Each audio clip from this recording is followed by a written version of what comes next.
Hey everybody out there in the YouTube lands and all the internet beyond. Jake of the OneManBand is back again, and this hat is not really fitting well on my head right now. But anyway, welcome to another RWBY episode review thing going on, and I'm just going to tell you right now, it's about 11:30 where I'm at, and I am tired. I had a real long day, so if there's a lack of peppiness in this episode, I apologize for that, but let's just get right on to it. As soon as I get done, the sooner I can get some sleep. Alrighty, so this episode seems to be another one of those expositionary episodes where it's explaining more about the world and how it's going to come into play later, since the characters are already rooted into the story now. That was mostly Volume 1. Now they can expand into the world. One thing that you may have, heard, it would have been heard, is that when John is talking to Weiss in the beginning of the episode, basically asking her on a date, stuff like that, he says that there is a Bruce Willis movie coming out. Now, if you obviously can make the connection, Bruce Willis obviously to Bruce Willis, brilliant actor by the way, I love his work, that might go hand in hand with one of the jokes that they wanted to have in RWBY. Originally, Russell Thrush's name was going to be Russell Crowe. But Monty didn't like the idea, so they changed it to Russell Thrush and then gave the name Crow to the actual Crow character, I believe. It's something along those lines, but I think it's just funny that they had another actor's name tweaked with another bird persona thing. I just think it's funny. Speaking of relationship type dealies, we now see in this episode that there is obviously something going on between Weiss and Neptune, due to the fact that when Team RWBY was going to break off into their teams, and then Sun and Neptune came into the fray, they paired Neptune with Yang because she didn't have a partner, but then Weiss asked them, you know, why can't he come with me? And then RWBY was like, ha, you silly.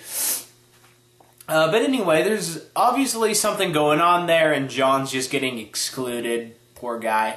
But he has Pyrrha, and that's good. And with that whole sequence, it kind of shows off another side of this anime, where they actually have different outfits. Now, normally in anime, you know, the characters have like one kind of outfit or maybe two, and we have already seen two kinds of outfits. They have their battle gear, and then they have their school uniforms. So these clothes, they seem to be more casual wear, plus a few of them are kind of going undercover, so it only fits. So we have Yang and Neptune going to one of Yang's old friends in a rough part of town, which is obviously going to be Junior's Club. We have Blake and Sun. They're going to go to the White Fang recruitment office to get some undercover information, while Weiss and RWBY go to the transit tower, which is obviously a giant tower, but it's, I guess you can call it maybe an antenna relay. It's a tower that connects the city of Vale to a worldwide communication network, which was created by the Kingdom of Atlas after the Great War. And the first one was constructed in Atlas, and it's the biggest one. And by the way, they're kind of promoting how Atlas is like a big thing, you know, oh, it built the global communication, oh, it has the big military thing. It seems that its name really is fitting what it stands for, because if you don't know, Atlas was a Greek titan who, after being defeated by Zeus, he was forced to hold up the world on his back. So, if the Kingdom of Atlas holds anything true to the name of the Titan that derives from, Atlas, they're kind of the ones who are holding up the world. I mean, they got the big military and the communication system, and we learn later on in the episode that the Weiss, not the Weiss, the Schnee Dust Company is, their main headquarters is in Atlas. So if we thought Vale was important, then Atlas is just blew it out the water like, no it ain't. Now when Ruby and Weiss arrive at the transit tower, Weiss goes into the tower so she can communicate with the Schnee Dust Company archives. Her and Ruby, they're trying to look up information about any big dust shipments that were stolen recently to help aid in their investigation on what Torchwick and the White Fang are doing. So, she goes into the communications area, and there is a part in the episode where it kind of shows 4 symbols. And obviously those are the 4 symbols of the 4 kingdoms. I'm going to try to get a picture, put it up right here if there is a picture. If there's not, I'm sorry. You can probably see it if you go and watch the episode. But anyway, Weiss goes and basically calls the Dust Company, the Schnee Dust Company HQ, and it's answered by the female character from the opening sequence, who is seen with Ironwood. Now, what does this mean? I mean, she's part of the Schnee Dust Company, or someone who looks a lot like her is also in league with Ironwood. Will this play out in the future? I'm not sure, but I just thought it was something to bring up, that it was that character that answered the call from Weiss. Now, during the call, Weiss gets the information she needs, but I think the most important parts of the call are when her family is mentioned.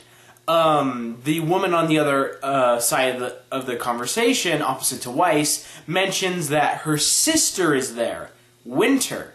So, obviously, Weiss has a sister, probably an older sister, I'm thinking. And she didn't want to talk to her older sister. And then also, when her father was mentioned, she didn't want to have anything to do with her father. So, this can only mean one of few things. Probably she doesn't have a good relationship with her father. She may be the black sheep of the family. She may not just like her father all that much. We have heard that her father would come home furious after stuff would go wrong at the company, and he probably took that out on his children a lot, you know, with the rage and all that stuff.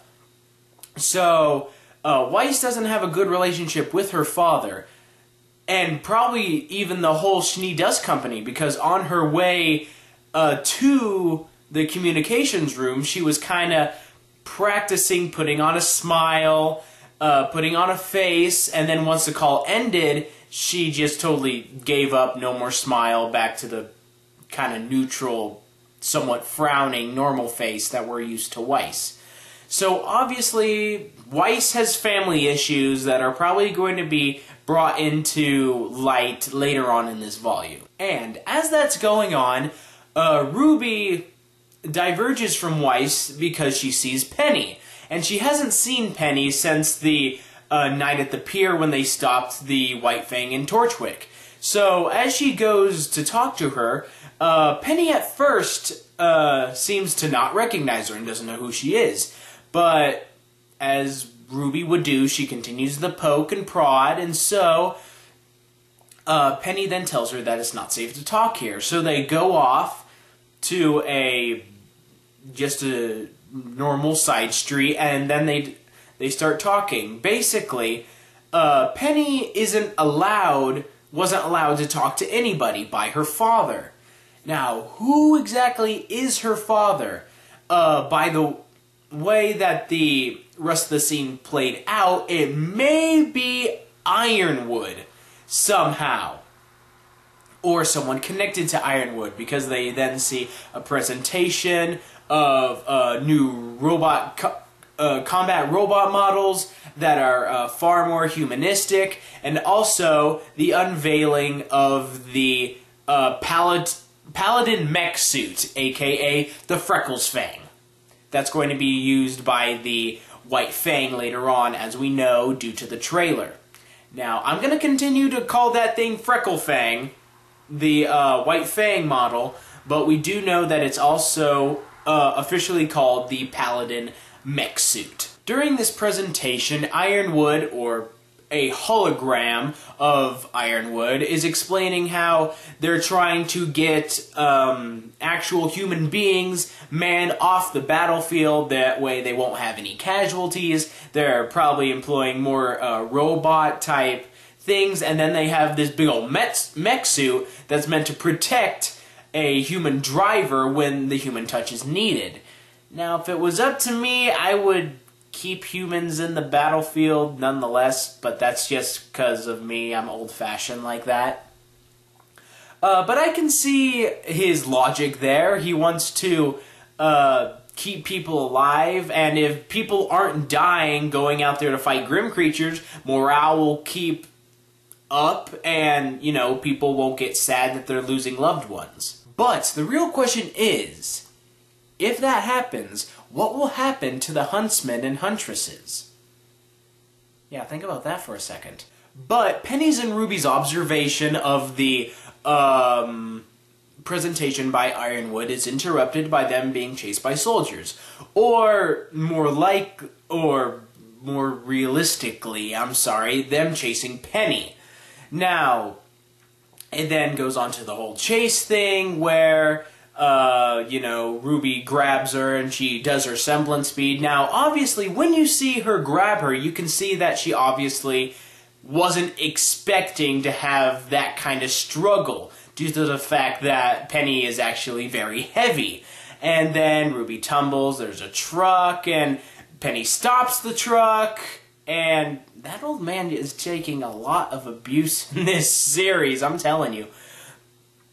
But anyway, the grand unveiling, Penny's a cyborg android robot thing. Somebody better pick up that phone, because I called it, and basically everybody else did. But some key things about this whole Penny being a cyborg thing. Now, we did see that the new model of the combat robots that Ironwood was unveiling are more humanistic in nature, like they did poses and did all that stuff. So, why not slap some fake skin on it? That way it looks human, that way people will accept it better. That's why Penny is probably a prototype of such. She's probably one of those robots that's either been uploaded with like a human consciousness program or something, or she was actually human before, but then was made into an android.